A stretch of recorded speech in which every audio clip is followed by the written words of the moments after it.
নমস্কার বন্ধুরা, আমি শুভ্রনীল। ইটস মাজা মিউজিক বাংলা বলে একটা নতুন ইউটিউব চ্যানেল থেকে একটা গানের ভিডিও ড্রপ করে দেওয়া হয়েছে, যেখানে রয়েছেন রণজয় বিষ্ণু এবং শ্যামপ্তি মাডলি। এই দুজনেই কিন্তু ধারাবাহিকের খুবই জনপ্রিয় ফেস, এবং রণজয় বিষ্ণু তো বহু সিনেমাও করেছেন, বাংলাদেশের ছবি করেছে, সোহম দার সঙ্গে সিনেমা করেছে, তো পপুলার ফেস, খুব সুন্দর নায়ক হিসেবে ওনার চেহারা, ওনার গঠন, একটা সম্ভাবনা সিনেমার হিরো হওয়ারই ছিল। তো যাই হোক, এখন উনি ধারাবাহিক করছেন এবং শ্যামপ্তির সিনেমা কিছু আসেনি বা সিরিজ দেখেছি বলে আমার তো মনে হচ্ছে না, তবে অনেকগুলো ধারাবাহিকের নায়িকা, খুব মিষ্টি সুন্দর নায়িকা, তারা কিন্তু ভীষণই ট্রেন্ডিং। তারা জনপ্রিয় জুটি হয়েছে আফটার গুড্ডি সিরিয়াল স্টার জলসায়। আমার বাড়িতেও দেখা হতো গুড্ডি ধারাবাহিকটা, তো আমি জানি লাস্ট তারা একসঙ্গে ওই ধারাবাহিকটাই করেছে এবং দুজনেই এখন জি বাংলাতে কাজ করছেন। তাদের একসঙ্গে প্রথম গান এই মুহূর্তে সোশ্যাল মিডিয়াতে এমনও একটা হাওয়া রয়েছে, তারা বাস্তবের কাপল। তারা যখন প্রথমবার রোম্যান্স করছে, সেই গানের ভিডিও সেটা কেমন হলো, এবং এটাকে প্রমোট করা হচ্ছিল বোধহয় প্রোডাকশন হাউসের তরফ থেকে, কারণ বারবার আমি দেখছিলাম যে এটার অ্যাড আসছিল বিভিন্ন সোশ্যাল মিডিয়া প্ল্যাটফর্মে। তো তখনই আমার ভালো লেগে যায়, যখন আমি ওইটুকু শুনেছিলাম, জানি দেখা হবে আবার, ওইটাই টিজারে অ্যাড করা হয়েছিল এবং ভিজুয়ালস গুলো তো ছিলই। তো আমার দেখে ইন্টারেস্ট গ্রো হয়, আমি ইটস মাজা মিউজিক বাংলা সার্চ করি অ্যান্ড আমি চ্যানেলটাকে সাবস্ক্রাইব করে দিয়েছিলাম। আজকে আমি যখন ভিডিওটা বানাচ্ছি 26 মিনিট হয়েছে, গানটা চলে এসছে। ভুল তো অবশ্যই রয়েছে, কয়েকটা নেগেটিভ দিক তো আমার লেগেছে, সেটা তো বলবো। আমার এখানে সবচেয়ে ভালো লেগেছে হচ্ছে নায়িকাকে, শ্যামপ্তিকে সবচেয়ে ভালো লেগেছে। মানে এই কারণে আমি বলছি, সিরিয়ালের যে নায়িকারা রয়েছে না, তাদেরকে দেখবে সাধারণত সিনেমাতে সেই অর্থে যে পরপর কাজ দেওয়া হয় বা সেইভাবে কমার্শিয়াল ছবিগুলো ইউজ করা হয়, স্পেসিফিক্যালি কমার্শিয়াল ছবির কথা আমি বলছি, তেমনটা কিন্তু নয়। মিমি চক্রবর্তী এক্সেপশনাল, সৌমিত্রিষা বা শ্বেতাদির কথা যদি বলি, তারা একটা করে ছবি করেছে, তাদের একটা অন্য ধারার ছবি করেছে, প্রজাপতি বা প্রধান, কিন্তু কমার্শিয়ালি সেইভাবে কিন্তু ইউটিলাইজ হতে দেখছি না। রাদার আমি যদি ইধিকা পালের কথা বলি, ইধিকা পাল কিন্তু নায়িকা হয়নি এখনো পর্যন্ত ধারাবাহিকে, একদম যে মুখ্য চরিত্র, যেটা আমরা লিড বলতে একদম বুঝি, সেই চরিত্র প্লে করেনি, বাট সে কিন্তু সুযোগ পেয়েছে। দেবদার নায়িকা হচ্ছে, শাকিব খানের নায়িকা হচ্ছে।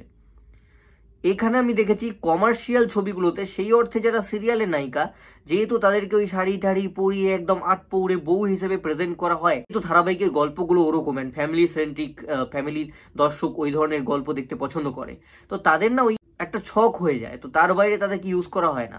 আমি বলবো যে তাদেরকে যদি ইউজ করা হয়, একদম কমার্শিয়াল ছবির যে একদম প্রপার নাচ গানের যে সিনেমাগুলো হয়, তো ইউজ করা যেতে পারে। অ্যান্ড এই গানটার ভিডিওটায় শ্যামপ্তিকে দেখে সেটা আমার মনে হয়েছে। আমিও তো যখন ধারাবাহিক দেখেছি, আমি কি কখনো কখনো ভেবেছি শ্যামপ্তি এরকম কিছুতে পারফর্ম করতে পারে বা একটা কমার্শিয়াল ছবিতে তাকে ইউজ করলে তাকে ভালো লাগতে পারে, বাট আজকে আমি ফিল করলাম। সেই কারণে ভালো লাগার শুরুটা আমি তাকে দিয়ে করলাম। এমনিতেই লেডিস ফার্স্ট, রণজয় বিষ্ণু সিনেমাতে কাজ করেছেন অলরেডি, তার হিট হিট গান রয়েছে, তো তাকে নিয়ে নতুন করে বলবার কিছু নেই। খুব ভালো ডান্সার উনি, ওনার দারুণ চেহারা। আফটার দেবদা আমার মনে হয় ওয়েস্ট বেঙ্গলে অ্যাক্টারদের মধ্যে এইরকম বডি, এইরকম বাল্কি, তার সঙ্গে একটা গঠন, সেই যে সুদর্শন ব্যাপারটা, আনফর্চুনেটলি সিনেমাতে সেইভাবে কেউ ইউজ করলো না। প্রোডাকশন হাউস বলি বা ডিরেক্টররা বলি, অ্যাকচুয়ালি ভাবতে হবে বা প্রোডাকশন হাউসকে সুযোগ দিতে হবে, ডিরেক্টরকে ভাবতে হবে। এখানে কিন্তু দেখতে ভালো লাগছে, রণজয়দাকে দেখতে ভালো লাগছে এবং কেমিস্ট্রিটা বেশ ভালো লাগছে। রণজয় বিষ্ণু এবং শ্যামপ্তি যে হিট জুটি, শুধুমাত্র ধারাবাহিকের নয়, এখানে গানের অ্যালবামেও কিন্তু প্রমাণিত। কেমিস্ট্রিটা দারুণভাবে ওয়ার্ক করছে, মিষ্টি লাগছে দুজনকে দেখতে। লোকেশন খুব ভালো, গানটা খুব ভালো, দারুণ গান। এরকম একটা মিউজিক ভিডিও, এটা তো কোনো সিনেমার গান নয় বা অন্য কোনো একটা বড় ব্র্যান্ড থেকে কোনো প্রমোশনাল শ্যুট হয়েছে তাদের কিছু, তা তো নয়। একটা নতুন ইউটিউব চ্যানেল, তারা হয়তো কাজ করে মুম্বাই বা কোথাও হয়তো কাজ করে, যেটুকু আমি একটা ইন্টারভিউ হালকা শুনছিলাম, তাতে করে আমার মনে হলো।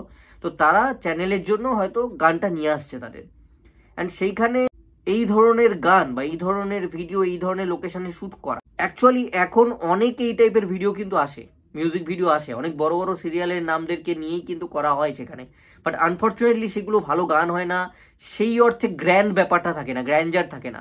এখানে গ্র্যান্ডার রয়েছে। মেজর যে প্রবলেমটা মনে হয়েছে আমার এই গানের ক্ষেত্রে, প্রথম দিকটায় বিশেষ করে, শেষের দিকে নয়, শেষের দিকটা খুব ভালোভাবে ম্যাচ করে গেছে, লিপ সিঙ্ক করছে না। শুরুতে ওটা এডিটে ম্যাচ করাতে হতো, ওরা যে সময় লিপ দিচ্ছে সেটা আগে বা পরে হয়ে যায়, এই জিনিসগুলো টুকটাক শুরুতেই কিন্তু ধরা পড়বে।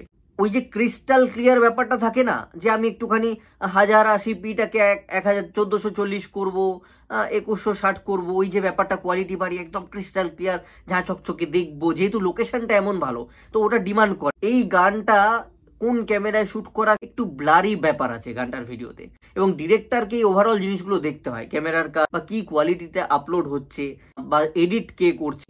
যদি ব্লারিনেস কিছু চলে এসে থাকে ওটা এডিটের কারণে অনেক সময় হতে পারে। যাও, যারা দেখোনি গিয়ে দেখতে পারো, যারা সিনেমার দর্শক রয়েছে, যারা দুপার জন্য আমার এই ভিডিওটা দেখবে তারা গিয়ে দেখে নাও। জানি দেখা হবে আবার গানটা।